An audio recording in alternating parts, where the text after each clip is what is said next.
Welcome to your daily market briefing. Here are the key headlines shaping today's markets. 1. Apple blows past estimates on record iPhone and services surge. 2. Gold crashes over 4% after touching all-time high. 3.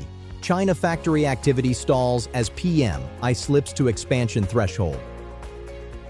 After the headlines, you'll find a global market snapshot and a forward calendar of what to watch. Before we turn to today's stories, a short introduction. Daily market briefing. Think ahead, every market day. Subscribe to stay focused on what matters. Please keep in mind that all content in this video is for educational purposes only. It provides market context, not financial advice. 1. Apple blows past estimates on record iPhone and services surge. Primary asset classes impacted: Nasdaq 100 and mega-cap tech, AAPL suppliers, S&P 500 growth stocks, semiconductor sector, tech-sensitive EMFX, and Asia equities. What happened?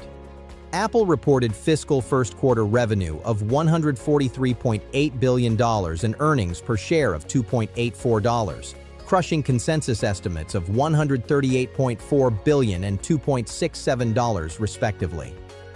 iPhone revenue surged 23.3% year-over-year to $85.3 billion with record sales across all geographies, while services hit an all-time high of $30 billion, up 13.9%, and Greater China revenue exploded 37.9%. Why it matters? The blowout results validate mega-cap tech valuations despite recent AI spending concerns, confirming robust consumer demand and successful product cycle momentum heading into the second quarter. Apple's performance contrasts sharply with Microsoft's disappointing cloud growth and reinforces the bifurcation within big tech, supporting continued capital flows into select megacaps while pressuring peers facing margin compression from AI infrastructure investments. The record quarter also signals resilient global consumption and eases recession fears tied to tighter monetary policy. Key numbers to remember. Apple delivered $143.8 billion revenue, up 16% year-over-year. EPS of $2.84 beat by 17 cents.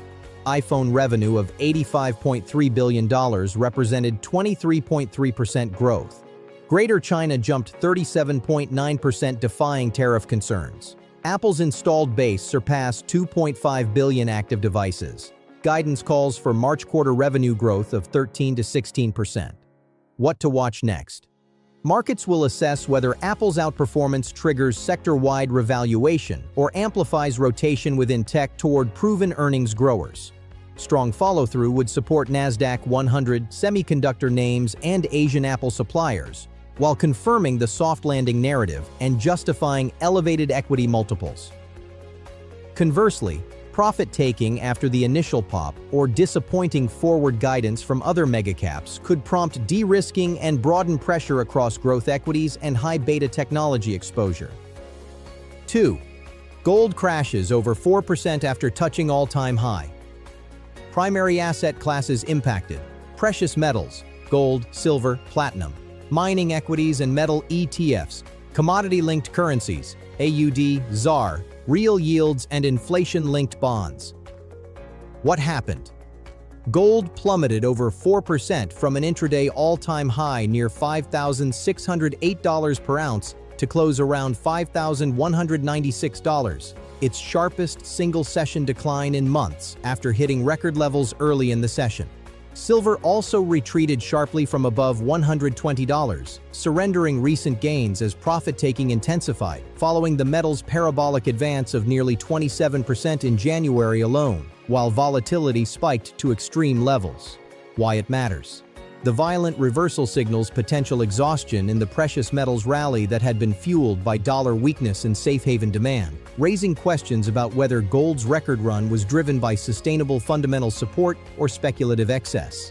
The correction may offer clues about dollar stabilization ahead and could trigger broader unwinding of commodity-linked positioning, impacting mining equities, resource exporter currencies, and inflation expectations, while testing the resilience of the weak dollar narrative that had propelled metals to historic highs. Key numbers to remember.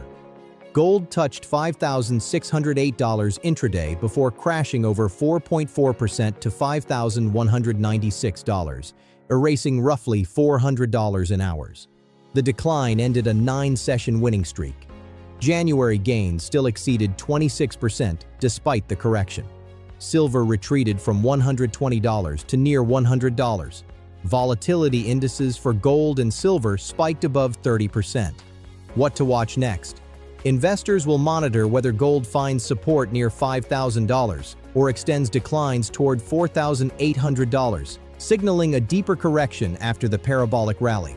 Sustained weakness would pressure gold miners, metal ETFs, and commodity currencies, including AUD and ZAR, while potentially indicating stabilization in the dollar and reduced safe haven demand. A swift recovery above $5,400 would suggest the dip attracted renewed buying and confirm the structural bullish case remains intact despite short-term volatility. 3. China factory activity stalls as PMI slips to expansion threshold. Primary asset classes impacted: MSCI China and Hang Seng Index, industrial commodities, copper, iron ore, CNH and EMFX. China exposed multinational equities and credit. What happened? China's official manufacturing PMI is forecast to decline to 50.0 in January from 50.1 in December, according to a Reuters poll of economists, barely holding above the 50-point expansion threshold. The expected stall follows December's surprise rebound that ended an 8-month contraction streak, with analysts attributing the marginal weakness to sluggish domestic demand, despite the late timing of Lunar New Year holidays potentially boosting early-year production activity. Why it matters. The stagnating factory activity underscores persistent domestic demand weakness that continues to constrain China's manufacturing recovery despite extensive policy support, reinforcing concerns about the sustainability of the export-driven growth model amid global trade tensions. Anemic PMI readings keep pressure on Beijing to deliver more aggressive stimulus, influence industrial commodity demand trajectories, and shape expectations for full-year GDP growth, with implications for global supply chains, commodity exporters, and multinationals with significant China exposure facing margin compression. Key numbers to remember. Consensus expects official manufacturing PMI at 50.0 in January, down from 50.1 in December, and just above contraction. China likely to set 2026 GDP growth target at 4.5 to 5.0% range as policymakers adopt cautious stimulus stance.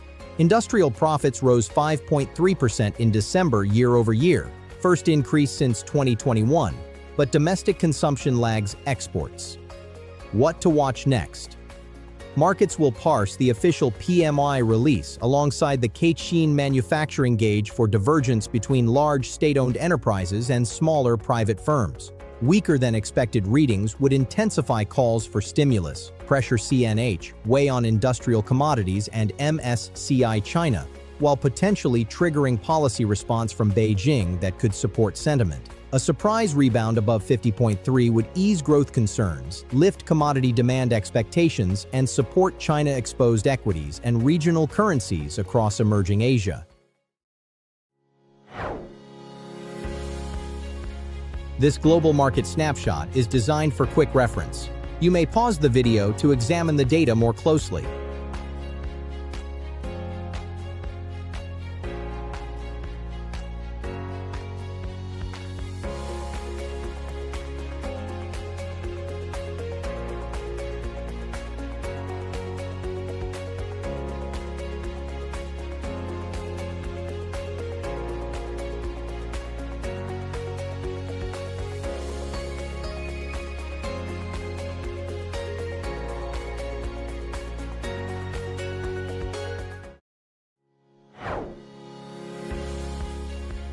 This forward calendar section is designed for quick reference. You may pause the video to examine the data more closely.